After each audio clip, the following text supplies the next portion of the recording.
இலக்கண கவிதை எழுதிய அழகே உருகியதே என் உயிரே.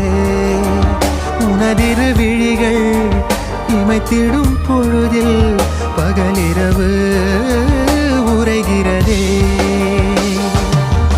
இதயம் கேட்குதே என் காற்றாக கனவாக கை வீசும் காதல் இவள் யாரோ.